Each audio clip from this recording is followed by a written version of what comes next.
यार दोस्तों कैसे हैं। तो हमने जो है कर ली और आपसे रिक्वेस्ट है कि आप पूरी वीडियो देखिए, कमेंट करते रहिए। तो हम स्टार्ट करते हैं class 8 mathematics NCERT book chapter 4 coordinator, जिसमें हमने अभी तक जो है 2 वीडियो डाला है। दोनों वीडियो में जो है पहली वीडियो में हमने आपको जो है रेक्टेंगल और स्क्वायर की जो है प्रॉपर्टी दिया कोऑर्डिनेटर में, रेक्टेंगल और स्क्वायर की प्रॉपर्टी, उनके जो है सभी जो है प्रॉपर्टी डायगोनल कैसे इंसर्ट करते हैं बताएं। इसके बाद जो है जो सेकंड वीडियो में हमने पैरेललोग्राम के बारे में आपका बताया। अब आइए थर्ड वीडियो में हम आपको बताएंगे coordinator with equal side length. कौन से ऐसे जो है कोऑर्डिनेटर हैं जिनकी जो सभी साइडें इक्वल होती हैं। ठीक है, तो आइए स्टार्ट करते हैं। आपसे रिक्वेस्ट है पूरी वीडियो देखिए और वीडियो को लाइक करिए और अपना कमेंट करिए।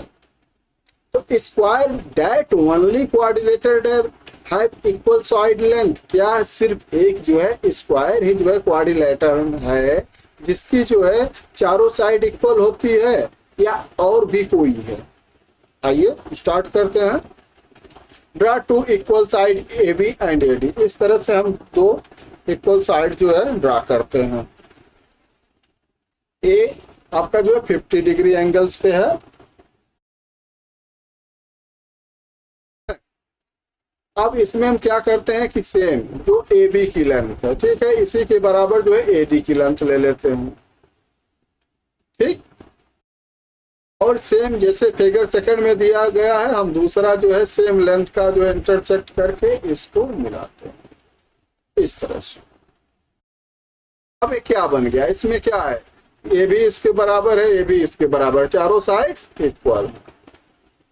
ठीक है, तो now we have quadrilateral with equal side and one of its angle 50 degree. ठीक है, एक एंगल कितना है 50 डिग्री। बाकी अभी तक आप कितना पढ़ रहे थे, एंगल्स आपका कैसे थे? अभी तक जो आपके एंगल्स होते थे वो या तो 90 डिग्री होते थे या तो उससे कम होते थे, लेकिन इसमें क्या है, एक 50 है। तो quadrilateral in which all the side have the same length is rhombus. ठीक, अगर साइड सबकी सेम हो जाए और ए जो 50 डिग्री है 90 डिग्री हो जाए, तो यही क्या हो जाता है बच्चों, यही हो जाता है आपका स्क्वायर। तो इसीलिए हम 50 डिग्री दिखाए हैं। ठीक है, क्योंकि ये स्क्वायर नहीं है, तो स्क्वायर को छोड़ के भी जो है रोम्बस है जिसके जो है सभी साइड इक्वल होते हैं। नेक्स्ट आगे बढ़ते हैं। अब इसके कुछ जो है प्रॉपर्टी देखते हैं। What can we say about the angles in rhombus? Rhombus के एंगल्स क्या होते हैं, इसके बारे में हम क्या कहेंगे। ठीक है, आप देख रहे हैं रोम्बस है। ठीक है, अगर रोम्बस को हम क्या करते हैं, डायगोनल के पार्ट से जो है 2 ट्रायंगल्स में डिवाइड कर देते हैं। तो एक साइड इस साइड के इक्वल है, ये साइड चारों साइड इक्वल है, तो 2 साइड इक्वल हो गए। अब देखिए ये एंगल ए है, ये एंगल डी है, A B B C 4 angles हो गए। अब एंगल्स जी ए ई, एक ट्रायंगल से ले लीजिए जी ए ई, और एक हो गया G M A E, M A ई। हम जो है ये 2 ट्रायंगल्स लेते हैं। ठीक, आप देख रहे हैं ये साइड इस साइड के इक्वल है, ए इसके इक्वल है। ठीक है, तो ए इक्वल बी, क्योंकि ये एक दूसरे को जो इंटरसेक्ट करेंगे, कांग्रुएंस हो गए। तो कांग्रुएंस हो गए तो ये इसके बराबर हो जाएगा, ये पार्ट इसके बराबर हो जाएगा।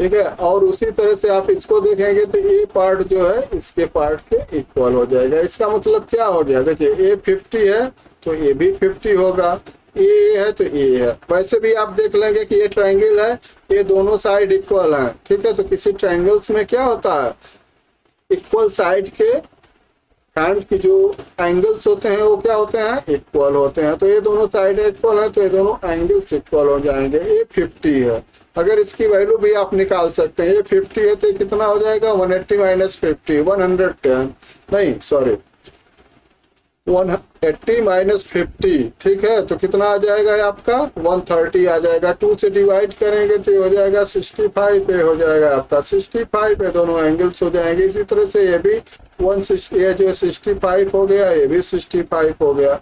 अब देखिए इन दोनों को ऐड करेंगे तो इन दोनों के बराबर हो जाएगा और ये पार्ट इसके बराबर हो जाता। तो रोम्बस में क्या हो जाता है कि इसमें भी जो है opposite side opposite angle equal होते हैं, ठीक। तो rhombus opposite angle are equal to each other, ठीक है। ये आपका जो है अपोजिट एंगल जो है एक दूसरे के बराबर होता है। ये इसके बराबर हो गया, ये इसके बराबर हो गया। चलिए नेक्स्ट आगे बढ़ते हैं। देखिए इसके साइड क्या होता है।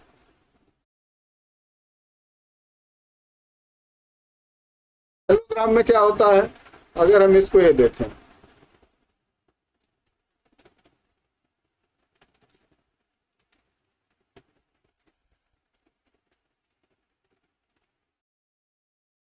तो आप देख रहे हैं रोम्बस इसमें, ठीक है। ये पार्ट इस पार्ट के इक्वल है, ये पार्ट इसके इक्वल है, ये एंगल इस एंगल के इक्वल है। तो ये कब होगा, ये एंगल तभी होगा जब जी ए और ई एम ये दोनों क्या है, पैरेलल हो। मतलब जी ए और पैरेलल क्या हो जाए आपका ई एम। अगर ये पैरेलल हो जाएगा तो ये लाइन क्या हो जाएगी, ट्रांसवर्सन लाइन हो जाएगी। तो फिर आपका ये एंगल जो होगा करस्पॉन्डिंग एंगल इसके इक्वल होगा। तो यहाँ पे क्या है, रोम्बस में देखिए करस्पॉन्डिंग एंगल 65 के इक्वल हो रहा। That means A B parallel D C, ठीक है। और उसी तरह से आप इसको देखेंगे तो ये एंगल इसके है इक्वल है, तो आपका A D parallel C B हो गया। तो इसके जो है दोनों साइड एक दूसरे के पैरेलल हो गए हैं। तो रोम्बस इज ए क्या हो गया, parallelogram. And rectangle is also parallelogram. क्योंकि पैरेललोग्राम क्या होता है, पैरेललोग्राम वो होता है जिसकी अपोजिट साइड पैरेलल होती हैं, ठीक है। अब आपने देखा कि रोम्बस की भी अपोजिट साइड पैरेलल है और रेक्टेंगल की भी अपोजिट साइड पैरेलल थी। तो वेन डायग्राम से कैसे दिखा सकते हैं, वेन डायग्राम से देखिए, ये आपका हो गया रेक्टेंगल और ये हो गया आपका रोम्बस। और इसका जो कॉमन पार्ट होता है वो क्या हो जाएगा आपका स्क्वायर। क्योंकि स्क्वायर के भी जो है अपोजिट साइड क्या होते हैं, पैरेलल्स होते हैं। तो रेक्टेंगल्स में भी अपोजिट साइड पैरेलल्स होते हैं, रोम्बस में भी आपके अपोजिट साइड पैरेलल्स होते हैं, और स्क्वायर में भी आपके जो क्या कहते हैं parallel line opposite line parallels होते हैं। अब देखिए स्क्वायर रेक्टेंगल्स भी हो सकता है और स्क्वायर रोम्बस भी हो सकता है। नहीं उल्टे हो गया, ठीक है। ऐसे में एक जो है रोम्बस भी स्क्वायर हो सकता है स्पेशल केस में, और रेक्टेंगल भी स्पेशल केस में स्क्वायर हो सकता है। कैसे, जब रेक्टेंगल्स के चारों साइड इक्वल हो जाएंगे तो क्या हो जाएगा, स्पेशल केस हो जाएगा, बन जाएगा स्क्वायर। इसी तरह से रोम्बस में जब एंगल्स जो है 90 डिग्री हो जाएंगे तो क्या बन जाएगा, स्क्वायर बन जाएगा। है ना कमाल का। अब देखिए आपका रोम्बस भी पैरेललोग्राम है, रेक्टेंगल भी पैरेललोग्राम है। अब पैरेललोग्राम का वेन डायग्राम देख लेते हैं। तो पैरेललोग्राम के अंदर में तो रेक्टेंगल्स भी हो गया, रोम्बस भी हो गया, स्क्वायर भी हो गया। तो ये आपका जो पार्ट है ये पार्ट इसमें आ जाएगा, ठीक है, पैरेललोग्राम में हो जाएगा। अब देखिए इनकी प्रॉपर्टी क्या है, आइए प्रॉपर्टी 1 है, ठीक है। प्रॉपर्टी 1 क्या है कि all the side of rhombus are equal to each other, ठीक। रोम्बस के जो है चारों साइड इक्वल होते हैं। ये आपका रोम्बस है तो चारों साइड इक्वल होती हैं। प्रॉपर्टी 1 हो गया। इसके बाद the opposite side of rhombus are parallel to each other, जो अपोजिट साइड होते हैं ए इसके और ए इसके क्या होते हैं, पैरेलल्स होते हैं। प्रॉपर्टी 3 क्या हो गई रोम्बस की, the adjacent angle add to 100 eighty, जैसे आपका पैरेललोग्राम है तो इसके ए एंगल ठीक है, इन दोनों एंगल को आप ऐड करेंगे तो दोनों का एडिशन कितना होगा, 180 होगा। उसको क्या बोलते हैं, उसको बोलते हैं एडसेंट एंगल, ठीक है, जो एक साथ जो है दोनों एंगल है, क्योंकि ये जो है ट्रांसवर्सल लाइन है, पैरेलल लाइंस को काट रही है, तो ये एंगल और इस एंगल का ऐड कितना हो जाएगा, 180 हो जाएगा, ठीक है, 180 हो जाएगा। और प्रॉपर्टी 4 क्या है, the diagonal of rhombus bisect each other, एक दूसरे को बराबर भागों में बाइसेक्ट करते हैं, डिवाइड करते हैं। The diagonal of rhombus bisect each angle, जैसे ये आपका रोम्बस हो गया तो रोम्बस में भी जो आपका डायगोनल है तो ये डायगोनल इस एंगल को बाइसेक्ट कर रहा है, मतलब दो बराबर भाग में डिवाइड कर रहा है, ये पार्ट इसके इक्वल हो जाएगा। ऐसे ये डायगोनल जब रहेगा तो ये पार्ट इसके हो जाएगा, ठीक है, तो इसका प्रॉपर्टी हो गई, क्या क्या हो गया, the diagonal of a rhombus bisect it angles. इसके आपने 5 प्रॉपर्टियां सीख ली। चलिए नेक्स्ट है डिडक्शन आपका 10, ठीक है, what can we say about the angle form by the diagonal of a rhombus at their point of intersection. Point of intersection क्या हो गया, जहां पे डायगोनल इंटरसेक्ट कर रहे हैं वहां पे रोम्बस में कौन सा एंगल बनेगा, यहाँ पे कौन सा एंगल बनेगा, ये आपको बताना है, ठीक है। तो आइए देखते हैं। अब देखिए, कोई पता है कि डायगोनल जो है बाइसेक्ट करते हैं तो आपका ये पार्ट जो है इस पार्ट के इक्वल हो जाएगा, चारों साइड इक्वल होती हैं तो ये पार्ट इसके हो जाएगा, ये पार्ट इसके हो जाएगा। अब हम ले लेते हैं GOE, ठीक है, GOE ये वाला ले लेते हैं। दूसरा क्या है MOE, ले लेते हैं, ठीक है। हमें निकालना क्या है कि ये एंगल जो है पॉइंट ऑफ इंटरसेक्शन क्या है, यहाँ पे कौन सा एंगल होगा, ठीक है। अब देखिए दोनों में क्या है, ये साइड इसके है इक्वल और ये इसके इक्वल है, दो साइड हो गए।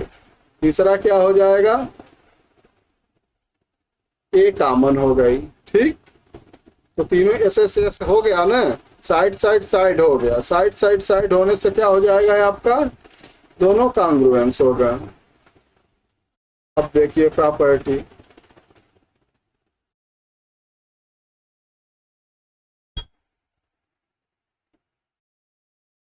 एंगल EOM और एंगल EOG, ठीक है, ये एंगल और ये एंगल, इन दोनों का ऐड कितना होगा, इन दोनों का ऐड हो जाएगा 180 डिग्री हो जाएगा ना, 180 हो गया। तो ईच कितना हो जाएंगे, क्योंकि ये जो है क्या है कांग्रुएंट है, तो जितना ये होगा उतना ये होगा, तो अगर हम 1 का निकालेंगे तो डिवाइड बाई 2 हो जाएगा, ठीक है। तो कितना हो गया, 90 डिग्री हो गया। इसका मतलब क्या हो गया, 90 डिग्री का मतलब ये हो गया कि इधर भी 90 है इधर 90 है, तो the diagonal of a rhombus आपको प्रॉपर्टी 6 मिल जाएगी। तो diagonal of a rhombus intersects each other at the an angle of 90 degree, ठीक है बच्चों। तो आपने क्या पढ़ लिया, रोम्बस भी पढ़ लिया, ठीक है। अब नेक्स्ट वीडियो में हम आपको एक्सरसाइज कराएंगे, आगे पढ़ाएंगे प्लेइंग विद द कोऑर्डिनेटर। तब तक आप इसको रिवाइज करिए, वीडियो को लाइक करना, सब्सक्राइब करना मत भूलिएगा और पूरी वीडियो जरूर देखिएगा, तभी आपको कंसेप्ट क्लियर होगा। ओके, नमस्कार।